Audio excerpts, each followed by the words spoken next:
Hello and welcome to the Pirate Podcast. I'm here with four-year tennis player Berkley Ellis. Thank you for coming. Yeah, thank you for having me. So you did start off the season pretty strong this year with a win. How do you think that you came by it, and how do you think you're going to keep getting those as the season goes on? We've been really focused in practice this year, and I think as a team we're working really hard to keep getting those wins. And so I think our hard work and dedication practice is really what's helping. So how has the team chemistry been this year with some of the other players? That's a really special thing about tennis is that it has such a good special chemistry that I don't think a lot of other sports have. Our girls team, there's a ton of seniors, and we've all been playing for 3 or 4 years at least, and so we all get along really well. We all support each other a lot, so it's really been great. That sounds like a great time to have. Mm-hmm. Right. So what has really kept you motivated to stay on the... I really need to figure out my words today. But so what has kept you motivated to stay on the track with tennis over these 4 years? My freshman year, we won state in tennis, and that was really cool. And I think the biggest thing motivating me is wanting to get that win again. Mm-hmm. My sophomore year, Kia Harlan and I placed second place in doubles, and we really wanted to get first, but that's really what's been motivating me over the last 2 years is to get that win again in doubles. All right, so kind of rolling off the back of that one, what has been your biggest, success story throughout these years? What have you really improved on? Well, I think my biggest success would probably be winning divisionals my sophomore year with Kia. We were down like a crazy amount in doubles, and then we came back. It was really intense, but we came back and won, and that was really special. The thing I've probably improved on the most over the last 4 years is the mental game of tennis, just because it is really difficult and it's something that takes a lot of honing. So I think just having that experience has really helped my mental game. All right, that's pretty cool. So what is the thing that really kind of gets at you when you're playing tennis? What is that kind of annoying thing that comes along? Oh, boy.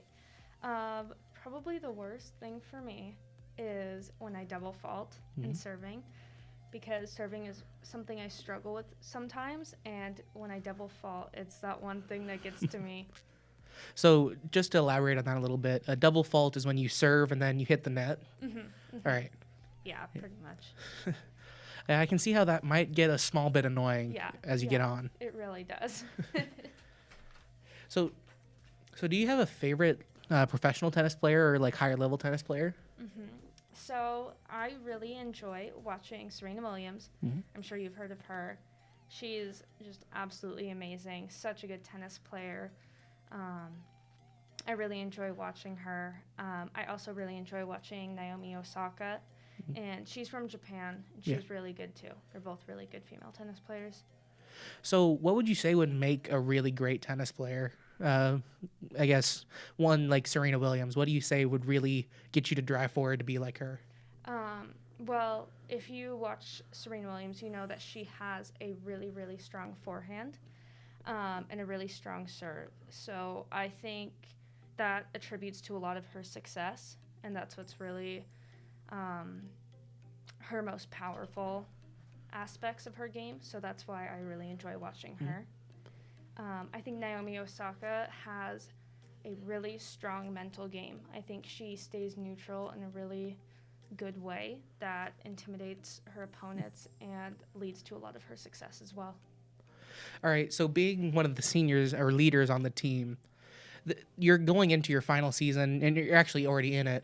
What is some things that you would say to motivate your younger players that are just joining up? I would say that Polson Tennis has a lot of potential, especially to the younger players, because we have such a great group of athletes, and I really do think that as they get older, they will have a great chance of winning that state title, and we have such a dedicated group of coaches. It definitely is a possibility. So those underclassmen, I would really work to strive to get that state title because they can do it. All right. So seeing as this is your final season, what are you really going to miss about playing high school tennis? Oh, the thing I'm gonna miss the most is definitely like the team and the team chemistry, just because it is so fun. It's so awesome. Even if we win or lose, like the team is really what makes it special. What are two animals that you think would be pretty good at tennis? Two animals that I Yeah. think would be good at tennis. Going to put me on the spot. Mhm. I want to say being tall at the net, like my doubles partner Kia, Yeah. is definitely a benefit because they can reach high balls and just slam them down. So I want to say a giraffe because they're really tall. Right. And then I think maybe a really strong animal, fast animal like a bear would be good too because they can get the balls. All right. So, being these two animals that you've selected, who do you think could possibly take the match? Oh, I would have to go with the bear because I think playing more baseline to baseline, a bear is stronger, so they would obviously win. All right. Now, that is a interesting choice, I guess. I would have probably gone with the giraffe, just swinging its head around. Right. All right. Well, thank you so much for being on. If you wouldn't mind going and signing that wall for us. This has been the Pirate Podcast, and I'll see you next time.